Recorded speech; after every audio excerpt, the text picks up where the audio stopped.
setting up like this one is. So after the end of the, I'm going to show you, but after the period, you got to take these things to the sink, you got to clean those off, and then you have to wipe down the whole wheel so it looks, pretty, sort of, it doesn't be perfect, but this is fine. Okay. So then setting it up the potter's wheel. You want to take, there's two sides, so a big side and a small side. I always put this bigger side towards me in the back here. And I have to get this little lip underneath, there's another lip underneath here. So if I put it in, it goes in really easy like that, and that's not correct. It's all loose like that. So you can feel when you bring it back, and you can feel it.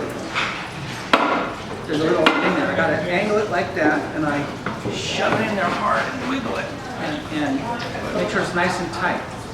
And this side, these two rings go around these two little knobs here, and I just sort of angle it like that and snap it into place. So everything's nice and tight. That's the first thing. Okay. And then when you first start, you want to start off, like every period, start off with wedge up the clay first, and start off with 3 or 4 balls of clay, because you're going to make mistakes. And it's easier to start with one clay, you kind of put it on there, one ball of clay, you make a mistake, you take it off and just grab the neck and put it on, and having to stop and go deep wedge and all that kind of stuff. So I got all my wedges first, get a few balls of clay, and then now setting up the wheel. So I put those things on, and then we use the bats, right? There's wheel bats, and I got one that's really dirty on purpose. So the first thing you have to do is, because everybody uses the same ones, we all share them, you're going to have to clean them up. So we have 6 wheels that we use for throwing. These first 6, the last one we use for trimming. So the potter's wheel is a 2-day process. Today I'm going to make a cylinder, like a cup or a vase or something. Tomorrow I have to wait till it's leather hard and then trim the bottom and finish it. So the very last wheel we use for trimming, because they don't have these little things in there, and they kind of get in the way when you're trimming. So anyway, first thing I'm going to do is, clay, and you're going to need some tools. I always like, I get a little yellow sponge right there in that blue thing. There are a whole bunch of different tools you can use for the potter's wheel. And these ones are like absolutely necessary. You got to have a bucket of water. One of these buckets, not a slip bucket. You want to have a small yellow sponge, and you have to have a wooden knife. And it's always nice to have a wire tool somewhere in the neighborhood, and you need that at the end. So to use this one, for someone to do is you turn it on and off here on the side, and it should be spinning counterclockwise. Yeah. Why not not make it do that? Maybe I'll take as much of that off as I can.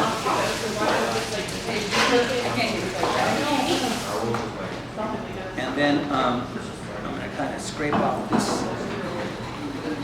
And I always want to work, I'm always working somewhere around 3 or 4 o'clock. I'm working in this area. So when I come and help you, I'll be on this side if I'm on that side. But when you're on the potter's wheel, you always want to work on this side. My hands are always out. I'm never really doing anything on this side of the wheel. So the first thing I want to do is get this nice and clean, that side. Now it's nice and clean. And then my first objective is just to get this stuck to that, this back stuck to the wheel head. And I could feel that that was kind of loose that way. So I flip it over. I want to clean this side. I want to make them invisible. So I don't think I do that.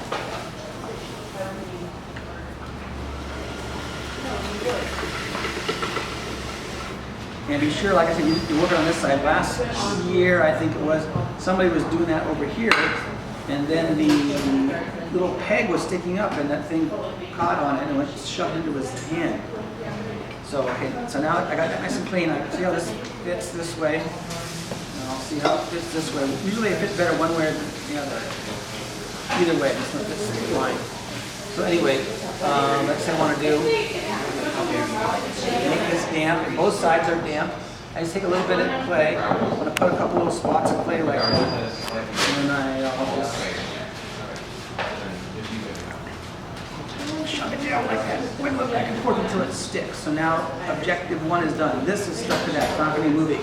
If it's loose like and wiggling like that when I'm trying to make something, it's impossible to set.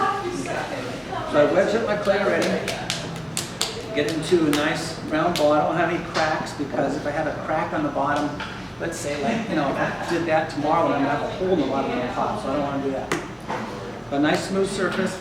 And the next objective is just to get this stuck to that. So I just take my clay, just kind of plop it down. I get something I'll tap it a couple times. And I'll turn it on slow. And I just sort of slap down on it, and I want to get into this cone shape. Like, sort of like a volcano shape. Okay, I got that. I'm pretty sure that's stuck. But to make, triple sure, I spin it, and I'm going to take this part of my hand, a karate chop, right there, and I'm just going to press down over. That's my first move, just to make sure it's stuck. So now I know it's stuck, and I can work this in no problem. Okay.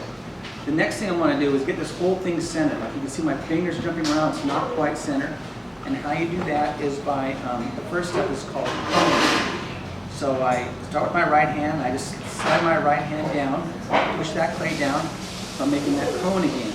So there's more clay down here than there is up there, so I start with a karate chop, I push down and in a little bit. It makes that little ridge, and that gives me something to grab onto. And I just kind of grab that ridge and gently pull it up. And then depending, a little air bubble. Depending on how many times how good I wedged it, that determines how many times I have to do this coning thing. So I'm just feeling it. This clay is kind of cracking a little bit down here, so I'm going to have to, kind of cone it a few more times. Usually I do it maybe 2 or 3 times and I'm ready to go. Yeah. And I always keep the sponge in my right hand, and as I'm working with the clay, it gets dry and sticky. I just use my little trigger finger and give little squeezes, and just to keep the water on there so it's nice and slippery, and I can move my hands easily. So I'll do that a few times. The water. And it's, I'm basically concentrating on the bottom. I want to get the bottom centered too, because it's easier to center the top, so I'll make sure the bottom. That feels pretty good. It feels pretty centered. Okay, so now this time I'm going to center the whole up. I'm just going to push down, squeeze a little bit, and then I tuck my left elbow into my hip, and I just kind of lean in, use my body weight, and I stay still. Let it spin around whatever 50 times, and then gently release the pressure to keep it centered. That's a centered lump of clay. So if I'm leaning in like that, I take my hands away too quick, it's all off-centered again. So every time I take my hands away, I always stay still, let it spin around a bunch of times, and then gently release the pressure and keep it centered. Okay, so now I have a centered lump of clay. I'm ready to start making something. So the first thing I do is I want to open up the top. Press my arms on my legs.